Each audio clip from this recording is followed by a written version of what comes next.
inson bu dunyodan ketgandan keyin o'ziga savoblar yana bardavom bo'lishligini orzu qiladi. Nima uchun savob? Chunki uni daftariga yoziladi-da, u taroziga qo'yiladi.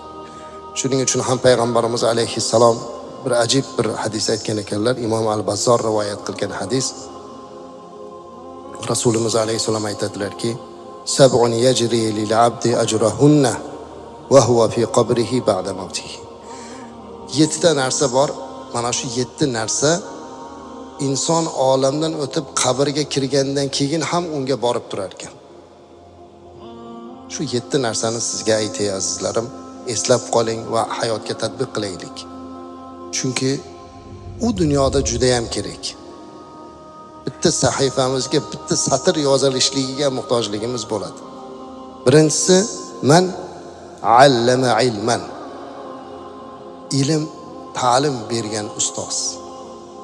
Ilm o'rgatsa, kim ta'lim bersa, muallim bo'lsa, ustoz bo'lsa, o'sha ilmni o'rgatsa, uni shogirdlar silsilasi davom etib turar ekan, unga savob boraveradi. Qanaqa ilm bo'lsa ham insonlarga manfaat yetkazadigan ilm bo'lsa azizlar. Aw ajra nahran, yoki bo'lmasa ariq qazigan bo'lsa, bir ariq qazib qo'ysa, shu arig'idan, shu suvidan foydalanib tursa, u inson olamdan o'tgandan keyin ham unga ajr boradi. Aw hafara bi'ran, yoki quduq qazisa, hozirgi kunda suv chiqarib bersa. Hozir ko'p joylarda aytaylik suvga ehtiyoj bor. Qishloqlarda suvga ehtiyoj bor. Shunga boy badavlat kishi o'zida imkoniyati bo'lsa edi, o'sha quduqni qazib suvini chiqarib qo'ysa, to o'sha yo'qolguncha unga savob boradi. Oysha onamizdan bir hadis bor, Imom Buxoriyda keladi. Bir sahoba payg'ambarimiz alayhisolatu vasallamning oldilariga kelib, "Men onamni yaxshi ko'rar edim. Onamga xizmat qilishlikdan xursand bo'lar edim. Onam olamdan o'tib ketib qoldi ya Rasululloh sallallohu alayhi vasallam. Nima qilsam yana onamga xizmat qilgan bo'laman" deganlarida payg'ambarimiz alayhisalom aytdilarki, "Onangni nomidan bitta quduq qazdi" dedilar. Toki odamlar shu quduqni suvidan iste'mol qilar ekan, sen onangga xizmat qilasan. Bunaqa xizmat qila olmaydi hech kim. U savob yoziladigan xizmat.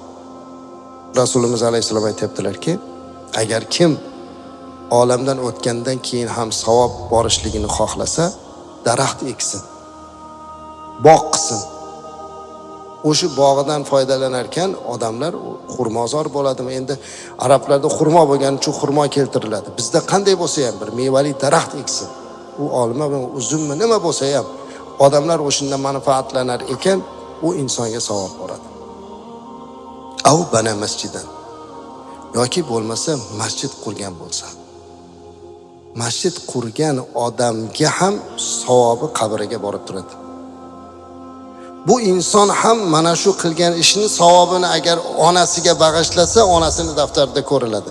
Aw warrata mushafan, yoki bo'lmasa o'zi bir mushafni, bir Qur'onni meros qilib qoldirsa. Endi azizlar, bu yerda o'tirgan insonlarni yuzlaringizga qarab bilib turibman, ko'pchilikda qalbidan o'tayotgan hissiyotlarni ham sezib turibman.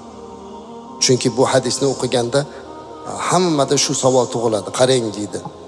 U dunyodan o'tgandan keyin savob boradigan odamlar ilm bersa, ariq qazisa, suv chiqarsa, daraxt eksa, masjid qursa, Qur'on qoldirsa, biz ariq qazishlikka pulimiz yo'q. Quduq qazishlikka imkonimiz yo'q. Ilm qoldirishlikka ilmimiz yo'q. Biz bechora bu dunyodan o'tib hech narsa bo'lmay o'sha qabrda yotaveramiz ekanda degan o'y keladi. Payg'ambarimiz alayhisolom shu gaplarni hammasini aytib eng oxirida bir ajib gap aytdiki, bu hammamizni qilishimiz mumkin bo'lgan gap. Aytdilarki, "Aw" dedilar, yoki bo'lmasa taraka waladan yastaghfiru lahu ba'da mawtihi. Yoki o'zidan bir farzand qoldirsa-yu, shu farzandni uni haqqiga istig'for aytib duo qilib tursa ham uni daftariga borib turadi. Buni hamma qilish mumkin. Siz ham qilishingiz mumkin. siz bilan bizni farzandimiz ham qilishi mumkin agar uni shu duo qiladigan qilib tarbiya qilgan bo'lsak. Agar sizni ota-onangiz haqqiga duo qilayotganingizni u ko'rib turgan bo'lsa, ertaga sizning haqqingizga ham duo qiladi. Lekin duo qilishlikdan ham ba'zan g'aflatda qolamiz.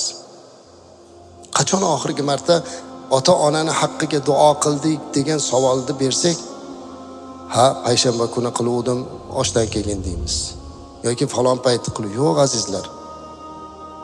Ota-ona 24 soat ichida qachon duo qilsa farzandining haqqiga duo qiladi. Buni ota bo'lganda bilasiz ekan. Farzandini haqqiga duo qilib turadi doim, lekin farzand qanchalik darajada ota-onaning haqqiga duo qilyapti?